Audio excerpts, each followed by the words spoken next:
Oh, I can show you it now because we're recording. Okay, I wore this just for you. I've had this in my house for literal years, and I've had nowhere else to wear this. Can you see it? Do you see this? Oh my gosh! Oh, I was like, she'll appreciate this. where did you get that? Okay, I got it from a website that we do not no longer support years ago. So Heard that. we're not going to talk about her.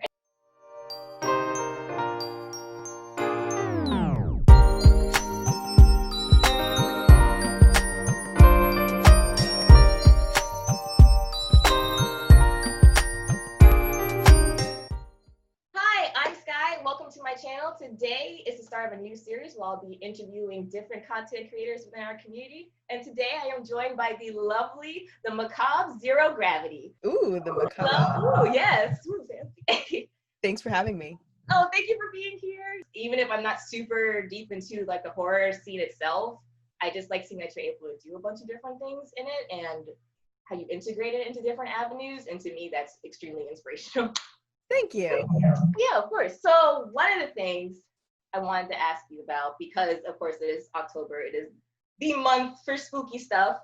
How exactly did you start out getting into horror? Well, I didn't grow up on horror. Oh, okay. I got into horror maybe around 7th grade, sometime in middle school. And I started watching and reading horror because I used to be scared of like everything. I was the biggest scaredy cat, and like low-key I still am. So a young me figured that if I just dive headfirst into horror media, I can like build up my tolerance, and then I won't be scared of everything anymore. Because I was literally like, I use this as my number one example when I talk to people about this, but I used to be scared of going to the bathroom in public bathrooms that had the automatic flush. For some reason, that scared the hell out of me, and I just wouldn't, because I don't know, I was gonna get like sucked in there. It was gonna flush before I was done in the bathroom. I don't know, but that was the moment I was like, all right, I can't live my life like this. So I started watching a lot of horror, and I think I'm still a scaredy cat, but maybe just a scaredy cat with a tolerance at this point. And I have been cosplaying since 2011. And I created my online persona to push my cosplay content so I could join this community. And then I figured, that I have this topic that I hold so close to me, horror, and I don't have to just limit myself to costumes. I can, branch out into things that aren't exactly in a specific category, I guess. So then I started integrating more horror into my cosplay, and then I figured, I don't have to make costumes just to satisfy other people. I can really just do whatever the hell I want. And so I decided to do the rebrand officially a year ago, and it's been going good so far. Yeah, I've really seen you like blossom over the entirety of this pandemic. And I think that's what really like inspired me to start what I'm doing now, because I was like, oh, like crap, she's hosting. Wait, where did this come from? Because I remember seeing you in one of my favorite costumes is the Hellboy you did. And also your Maleficent, I think you did at a Ren Fair. Yeah. I'm not entirely sure. But I thought that was really cool that you even tweaked those. Even your Harley Quinn, you tweaked. What made you reach out into costume? Well, the same reason I watch so many movies and read so many novels is it's even a more effective way to escape real life. You can watch a movie, but it only lasts about 2 hours. You can read a novel, it only lasts for as long as that novel is. But having these like little characters at my disposal that I can just become and just not be me anymore is like the coolest thing. And it's very easy to integrate cosplay into your other hobbies, so it fits like a glove. Did I answer the question? Yeah, no, you did. You definitely did. I want to know how you integrated stuff into, how you got into cosplay. And you touched on this a little bit, but you do other things. You're a writer, you're a content creator, just in general, and you host. I saw that you have your own zine, and I wanted to know about the process behind that and how, like you said before, you don't have to stay in a box, that you can go different routes and explore different things, that you're able to express your art in different ways. I'm gonna go get it. Hold on, it's right behind me. Oh yes, okay. Okay. So I've written a couple essays about horror. They're not exclusively about horror. Just it started off just as school projects. And that's when I really realized that I can use horror as more of a theoretical thing. And I love breaking down media to find these like hidden messages, because horror really tells us a lot. It's not just what you see. And so I have a pretty short attention span, so I'm not one to like write a novel or anything, or, you know, a report. So I started getting into making zines, and that's what I'm doing over my quarantine.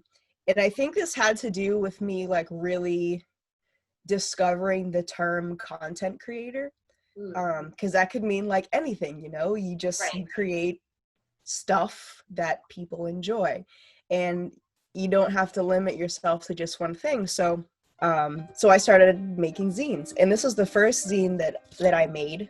Yeah, so cute. Oh my god. It's called It's Not About You Anymore.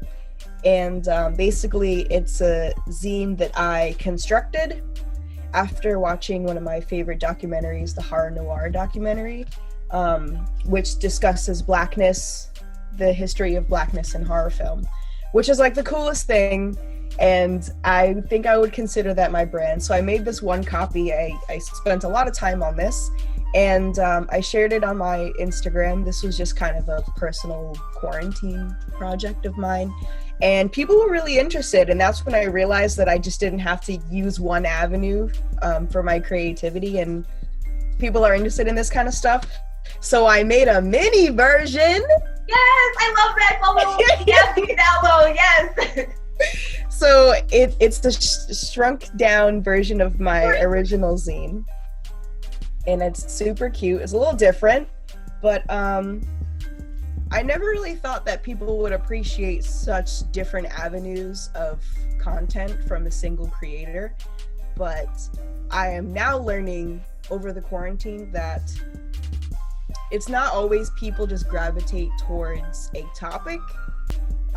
Lots of times when people pick, you know, content creators that they like to check up on, they're looking for personalities. And if I can just share what I love in a bunch of different avenues, people will appreciate that, because I'm starting to learn that people appreciate me as a creative person and not just a cosplayer or a writer or a public speaker. I can just do all of those things.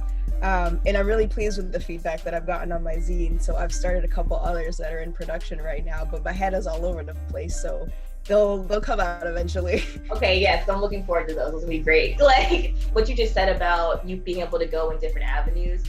You as an example, when you start authentically being yourself, you just like radiate off everywhere in different lanes. And so people keep coming back to you. And you, because we're talking about horror, you are so brave to just be yourself and to try new things that people are going to keep coming back. It's what they want to see. They want to see you, and they want to see you keep living and just like existing and doing whatever it is that you like. Oh, Skye. Yeah, no, I think you're like so amazing. I mean, even me, someone who I wouldn't say like horror is my niche, I find you inspirational simply for you being you, and that's a big deal. You touched on this a little bit with your zine, where I saw Black horror, or Black history, sorry, equals Black horror. And I wanted you to touch on that a little bit. Okay, so Black history is Black horror is a quote that really stuck with me. It's a quote by Tananarive Due. She is a horror novelist. She writes awesome ghost fiction, and she also teaches a class at UCLA on Get Out, about the theory of Get Out. And she uses Horror Noir, the textbook, to teach her class. And the textbook is what was turned into the documentary, which then I read and then wrote a zine about. And that was, it basically, Black horror, or Black history is Black horror, pretty much describes this whole theme of Blackness in horror, and also just Blackness, the Black experience in general, the Black American experience, at least. And it's only 4 words, but it's pretty easy to understand what you mean by that. And that's why it really hit me like a rock. When she said that, I was like, truer facts have never been spoken. Yeah.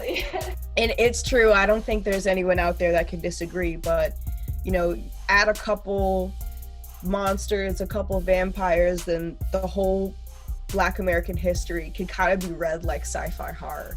It's terrifying in that sense. And unfortunately, to see the way that Black people have been portrayed in media after, you know, living through generational trauma is disappointing, because if anyone knows horror, it's probably Black Americans and also the Native Indigenous population. Oh yeah, but that's another page. But it's true, and like I mentioned before, there's like layers to horror. There's pieces and there's tropes and there's themes that you can take out to use in theory to describe things. And it is so crazy how well the Black experience and horror media really just go hand in hand, which is why this textbook and Tanana Reviews class is so thorough. For any of you watching Skye's channel, if you haven't seen the Horror Noir documentary, you should absolutely watch it. And then you should download my zine. Yes. You will learn so much. And it really motivated me. That quote in general motivated me to I guess zero in my content around the Black American experience dealing with horror. I'm sure many of us can relate that just being a Black person and a content creator can be hard sometimes. But when you really zero in about your certain experience, and it's very clear that you can find other people that have also had that same experience. And then when you find your niche, or when you find your people that finally understand what you're saying, it's an awesome thing. And when you find people that are open enough to listen and say, hey, maybe you might be right about this, or I didn't know this, thanks for letting me know. It really makes me feel like I'm doing a service to people. And, because these themes, they need to be heard, but they're not echoed very loudly. And, but that's also where the quarantine comes into play. Cause I felt like I was alone, Skye, for the longest time. Like I was in forever within my immediate community, up here on the Upper East. I am like the horror person, and in my immediate I'm the person that people go to when they have questions about horror. But then I start thinking to myself, now that we don't have cons, I can't hang out with my friends, I don't really have anyone that I can go to about horror and Blackness if I have a question, and I know that there's people out there, because like Black people like horror too. It's not like unheard of. It's not like we don't exist in these spaces. It definitely took too long, but I am grateful for the previous waves around June and July of protesters and just heightened attention to the Black Lives Matter movement, because people are being seen. And I don't want to blame everything on performative activism, but at that time, a lot of us were getting showed off. And if it weren't for that moment, if it weren't for these companies retweeting Black horror creators for exposure, I never would have found those people. But when I did, I was like, okay, these people exist. And now I feel like I sort of have a responsibility to help them be seen as well as myself. And there's this very common understanding, you don't even have to say anything. And it goes for cosplayers, for gamers, for whatever, YouTubers, whatever kind of content you make. As an underrepresented person, you find another underrepresented person who creates very similar content to yours. You kind of have this like unspoken bond where like, you help me, I'll help you. Or like, I see that you exist and you see that I exist. So like, we're in it together now. Which is why I started my 5 Black horror content creators that you should be following. Yes, because I found out more people through you, and I was like, this is amazing. Because I didn't know anybody else either. I had nobody else. Like, I've been saying this a lot, and I know it's like really preachy and probably like corny and annoying at this point, but I do believe in us making our own table. I'm over the trying to get a seat thing. I'm not interested. Doesn't mean you still can't collaborate with other people, but I'm not going to put my blood, sweat, and tears, work 3 times as hard to try and like slightly move the chair over, and then eventually you'll let me in. Totally. I can do it myself. We're perfectly capable. We have tons of talented people. We can do it. Mm-hmm. Yeah, that is the exact reason why I started that. That's, I guess I could call it a series now. I was originally, I could only find 5.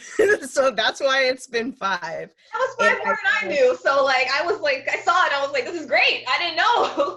I didn't know anybody. And I really thought I was alone. And then I found these 5. They're retweeted by Bloody Disgusting, which is a media outlet for horror. And I was like, oh, sick. I found my people. Let me show everybody else who follows me these people, and then we could get it started.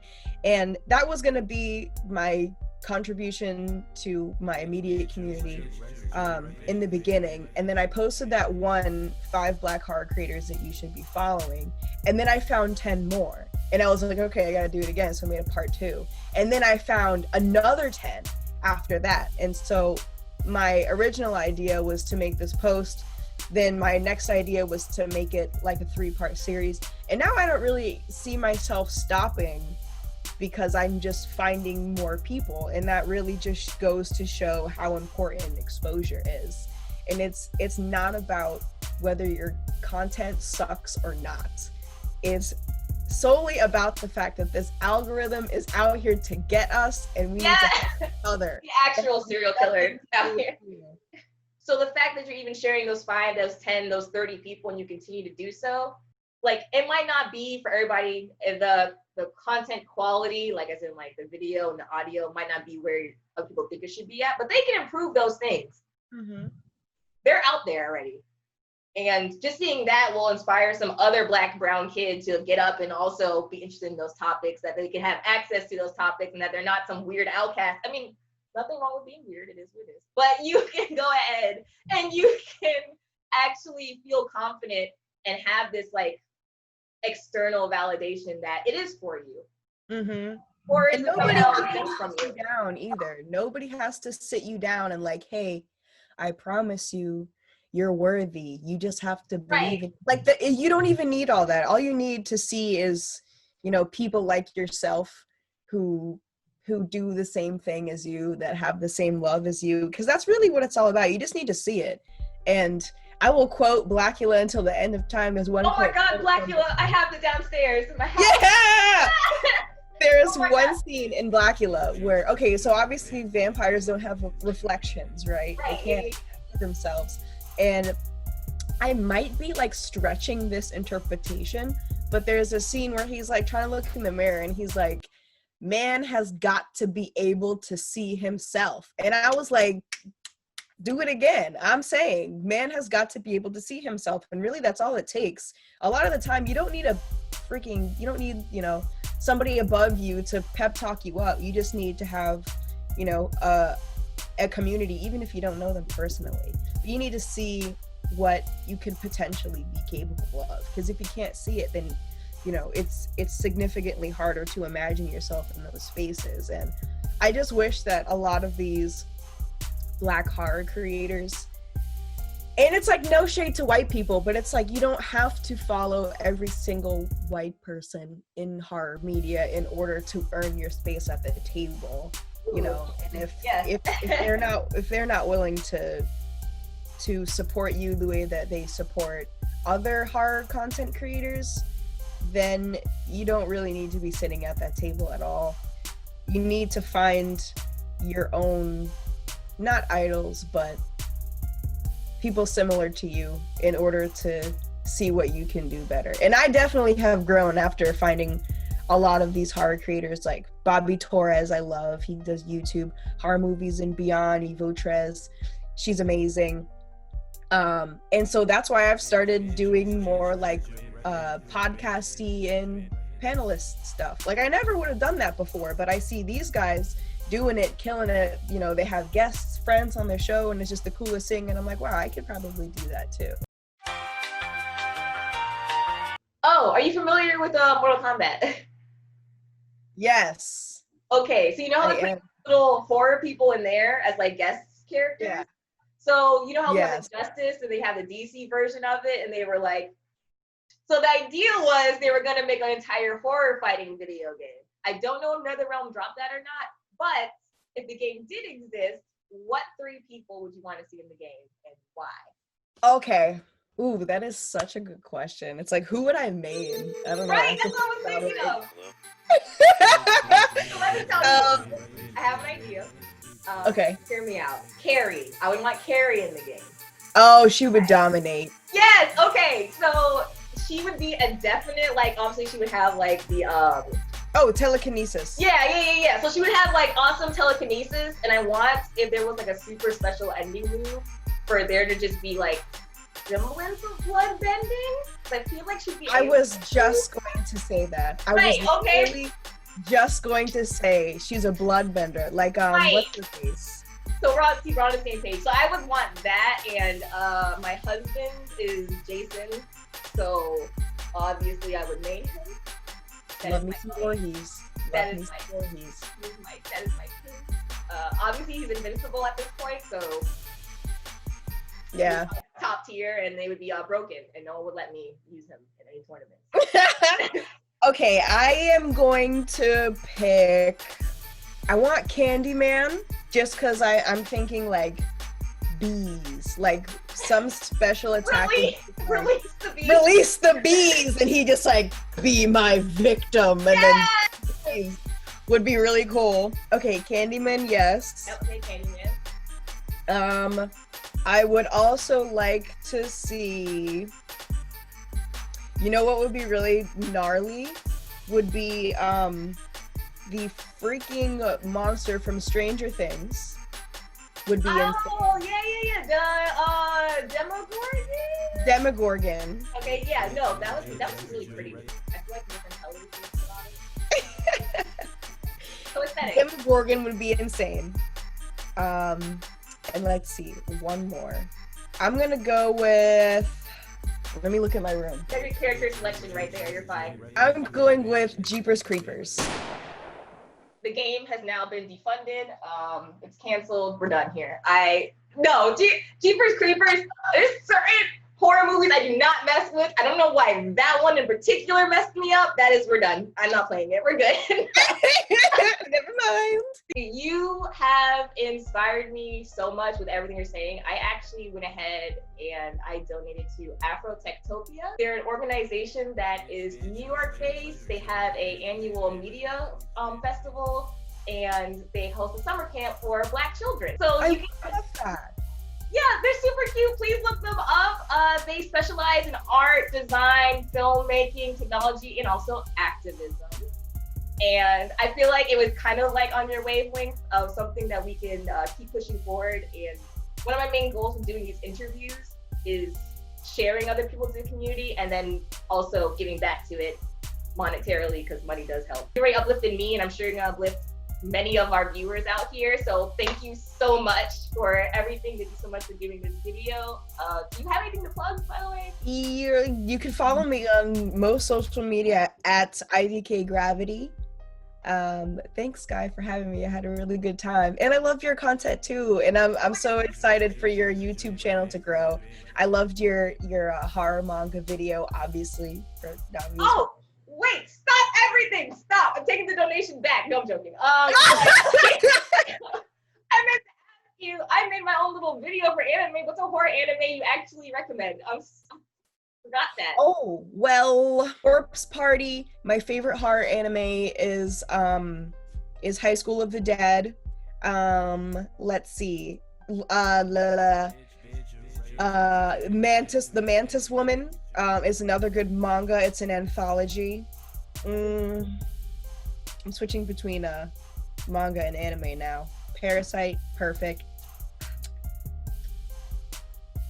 Where else can I go? Devilman Crybaby, a masterpiece. You know, so many people get mad at that being called a horror anime. I mean, you know that? Why though? I don't. It's Devilman. Like, there's so much gore in it. They're like it's an action thriller. It's not a horror anime. And I'm like, okay, well, okay, those same Horror is not only one. they're probably the same people that argue that like thriller movies can't really be counted as horror, but I would totally refute that. And it's Yeah. because by those terms, like movies like Get Out aren't horror. You can't tell me that's not horror. No, psychological horror is my favorite genre of horror, anyways. Unless it's a cheesy '80s horror film, then those two.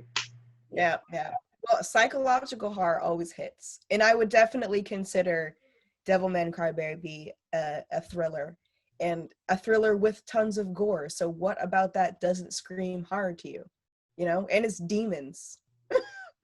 I mean, It says Devilman. I don't know what else you want. horror is fantasy at the end of the day, so you know it's wide. There's a really wide range of everything, and I don't know. I love all of it. People think horror and they forget about like Stranger Things all of a sudden. Like that Stranger Things is horror. It's scary. It's, you know. I'm sorry. This was all a clever trick just to get you to agree with me on that. The rest of the interview, I'm not even going to show. It's just as fun. That was actually all I had for you today. It was a very short interview. Because I know you actually have really amazing. This is Dream Genie.